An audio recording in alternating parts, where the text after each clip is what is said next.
Hello everyone, this is a new style of video that I'm really excited to share with you guys. Today I will be talking about my opinions of the costumes in the Odyssey and also doing Athena makeup at the same time. But first, before I start the Athena makeup, I wanted to do kind of a background on the costumes of the Odyssey. So the Odyssey is a movie by Christopher Nolan, which I bet most of you know by this point, and it is made and based off of the Odyssey, the book, the Greek tale. So first of all, the costumes were made by Ellen Minjonik, hope I pronounced that right. She previously has worked on Oppenheimer and was nominated for her Oscar in that in 2023. Now, the big controversy with the Odyssey was that it was not historically accurate. When the picture stuff came out, people were like, "Oh my God, it's not historically accurate. Is it gonna be any good?" Blah blah blah. So I'm gonna talk about later in this video if I think that had a good effect on the movie or a bad effect on the movie. But Christopher Nolan, when he was giving her ideas for what to do, he said mythology is not meant to be translated but reinterpreted it. So basically they wanted a modern take on it, even though it still has the elements, but a modern take on it. So but she did take inspiration from different cultures. She has some Mediterranean cultures as her foundation, but also she took some inspiration from ancient weaving techniques, sea traditions, and mythological things. So she took inspiration from lots of different places in order to make the movie look like it does. So that's what I want to share before we get into it. Watch to the end to see my full opinion on the thing, but before that, I'm going to go by each character and share my opinion on each character's costumes.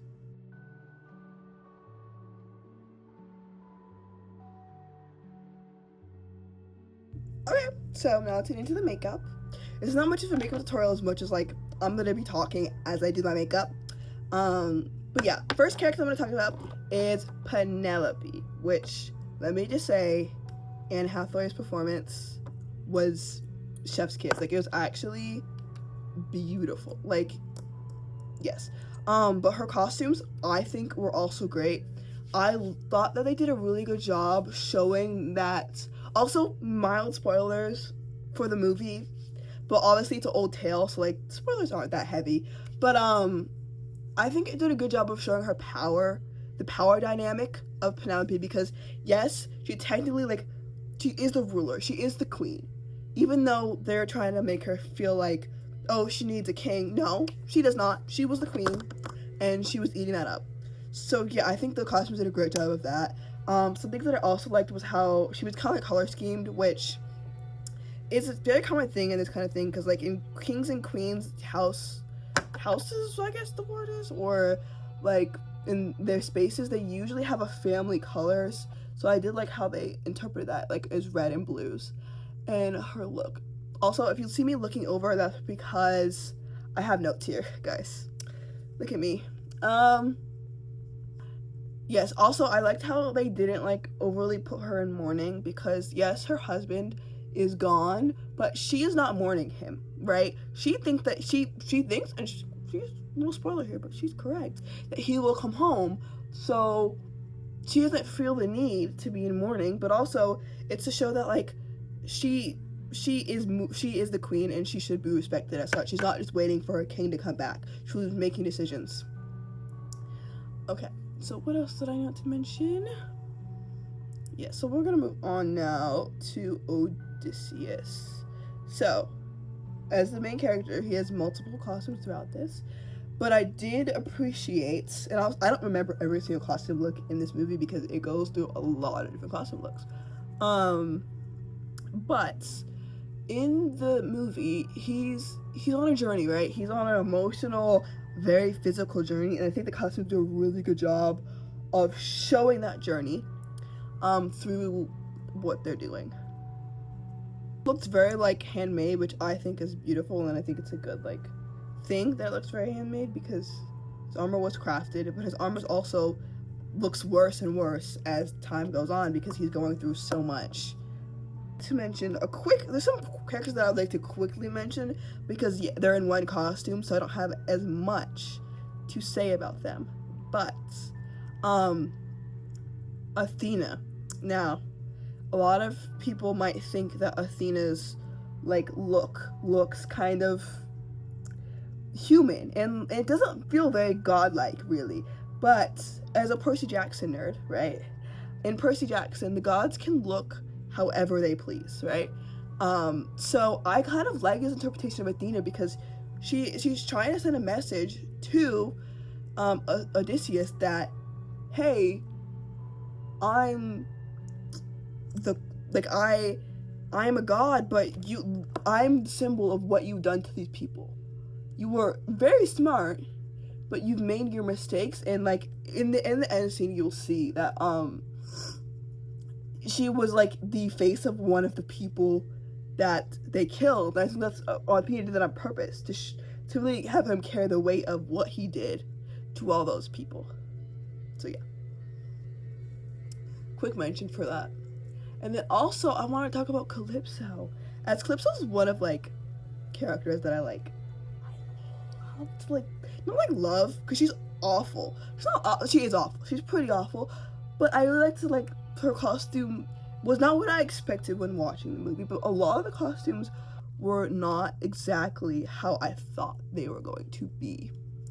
A lot of the costumes were like, I don't know. She is not a human, so I thought maybe they go like kind of like god-ish route, but I feel like what they did with her makes a lot of sense. So she ends up wearing like very like out of the sea kind of things, like what she found over the years, and that's like best interpretation of her, because that's most likely what she would wear, is like this like old, like all these little things that she would wear, and she finds in the ocean that she can able to collect. Now Calypso's not a good is a character that I'm very fascinated in, but obviously like not a good person, as she kept him on the island for so long. But I don't know, like her character is so interesting to me, and I did like her character in the movie. So yeah, now Telemachus. So as not as much to say about this character's costume design, but like Odysseus, I feel like it does really tell a story. It shows really like him growing up. Now, one thing I will say about his character that I felt was a little bit lacking, not lacking per se, but I just feel like it didn't really show. I feel like it could have been better just showing the full scope of him, like, I don't know, like him being, like, I guess the last scene was a good thing of like, he's being an adult now, but I think the costume did a really good job of showing his gaining maturity, especially when he goes off to go visit the other place. I don't remember the name of these places, okay, I saw the movie once, but I think it did a really good job of showing that he's like going away to these places, and he's gaining confidence as he goes, and at the end, he's like, my father's back, like, I got this now. So I think that just really did a very good job of sharing that aspect of it. Sorry, gotta lock in when you do the contour. Now, let's move on to the next character that I want to talk about. Agamemnon? Okay, enemy's gonna be like, what the heck are you saying? But you know who I'm talking about, okay? Whatever. He's this guy right here. Wow, I did the contour really awfully in my nose. But, I really, like, okay, first of all, he does not speak, and all he does is stand there. But the amount of just, like, power that you feel while he's just standing there is, like, immense. Like, you can tell the amount of power he has in just his stance. And that's something that, like, I think Cosmo does a really good job showing, and I will give full props to her on that, because, whoa, like, you can tell that he's powerful, that he's in charge of things, just by the way he's, like, looking. And you also cannot, in his costume, which I thought was a cool, like, aspect, is you cannot see his eyes, which is, like, really cool, because, like, it shows, like, it's an intimidation tactic, you know? What makes a person human is their eyes. So without seeing the eyes, you're like, oh, this person's not, like, I don't know. I like the way it looks. I thought it was really, really cool. I thought it was one of the better costumes. Like, the interpretation-wise, like, it's one of the better costumes. Also, his makeup's gonna be, like, messy-ish, because, like, it's like, we're doing a god. It's okay. But, yeah, I thought that did a really good job in that aspect of it. But now I can get to like not my final opinions, but less of like my opinions on each character individually and more like my altogether opinions. First of all, I freaking love the movie. That's my first thing I want to say. As this person who loves Greek mythology but has not read the Odyssey, I freaking love the movie. And also, I'm a Percy Jackson person, so there was many times throughout the story that I was like, oh, that's a Percy Jackson reference. Obviously, it's not a Percy Jackson reference. It's Percy Jackson reference is this, but it's just like so fun. And I was like, okay, low key, like I had high expectations because people said it was really good, but I also had like lowish expectations because I was like, is this gonna be good? Because everybody says it's good, but like I don't know. It's a long movie. I'm not gonna lie. I was in that theater and I was sitting there for that long time, and I was like, oh, this is a long movie. But I really did the movie. I know this is the costumes kind of like take on the movie, but I just enjoy the movie in general. I want to share that with you guys. Like, if you haven't seen it yet, which you can watch this video and not have seen it yet. But if you haven't seen it yet, go watch it. Go watch it because chef's kiss. I'm also gonna put contacts in with makeup look, so it's gonna be very fun in the end. But yes, first of all, I love the movie. Now, my opinions on the costumes in general, because I know there was so much talk about it being not historically accurate, which I saw this talk a little bit, but wasn't really involved in it, but I do know people were talking about it. And I think that the costumes were so effective in the way that they were not historically accurate. Now, you can argue that that it would have been like it would have put you in more into the space if it was historically accurate. But one thing I will say is that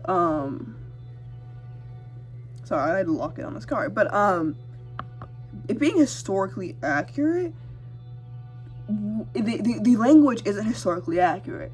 So the movie, the language, obviously some aspects are like more historically accurate than others, but in general, nothing about this story, the movie is historically accurate. So the costumes were historically accurate. I feel like it would have felt more out of place. The language was historically accurate, so like, why did the costume need to be? It's not a modern retelling. It's not a modern world, but it's a different kind of mythological retelling, and I don't think it needs to be historically accurate because it is a mythological story, right? It doesn't have any. Now you can argue if it's history or not, but it doesn't have any direct there's gods in it. So to me, historically accuracy did not make a difference. Now, I saw this clear talking about it. I'll link them in the description because I love to give credit where credit's due. And this is what the historically accurate of the time would look like. Now, I don't know about y'all, but if I saw this on my screen, I would have been distracted. Like, I would have been like, oh, what the heck is that? And I think a lot of people would have been. Because, it's historically accurate, but is it appealing to the eyes? No, because it was practical over anything. But in movies, we want things that look good. And so I think the way they did them with a almost fan perspective of it is really effective. And I think it also told the story in its own different way. She created a world where these costumes belong. They didn't feel out of place, right? Like all the costumes felt cohesive and together. And so in my opinion, I think it being unhistorically accurate makes it not a better movie, but a more enjoyable movie for like the average not historical person, which I love history, not huge historical. I don't know that much about history and fashion yet. I would like to, but not my place yet. So me watching it from like my own perspective, I thought all the costumes were good. I think it helps you transport you into this mythological world. That's really like cool and interesting. I don't know. So that's my like broad opinion on it. Let me know in the description, like, what is your opinion on it? Because I really am curious what everybody else's perspective is. Because at first, when you like hear about it, you're like, why would you not make it historically accurate? But with the fact that they didn't make any part of the movie historically accurate makes it fit in so like beautifully well, you know? Like, it didn't need to be historically accurate because nothing else was. The language wasn't. I saw one interview I'm a little off track here. But I saw one interview of people mad at Tom Holland said dad. Mind you, the movie's setting, like, in what world, it doesn't matter because it's already not historically accurate. So I don't understand how you can complain about something not being historically accurate if it was advertised as not historically accurate. It was never supposed to be. So yeah, those are my opinions. You can disagree, you can agree, but I enjoyed the movie. I think the movie's really good. If you haven't seen it yet, go watch it. It's long, but it's honestly very much worth it. And I'll come back to you in a little bit with the final look. Here's a look at the finished look. Thank you guys for watching. If you guys want to see more videos like this, please let me know. Also, put your thoughts on the Odyssey and the costume in the description. I'm really curious to hear you guys' perspective. And yeah, thank you guys for watching. I love all of you. Goodbye.